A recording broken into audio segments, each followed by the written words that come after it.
এখন আমরা এই অঙ্কটাকে সলভ করব। শুরু করা যাক।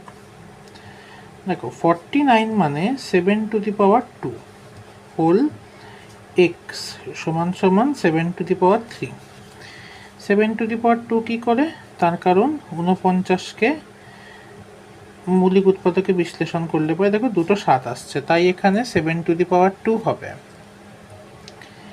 নেক্সট 7^2 ইন্টু এক্স হয়ে গেল 2x আর 7^3।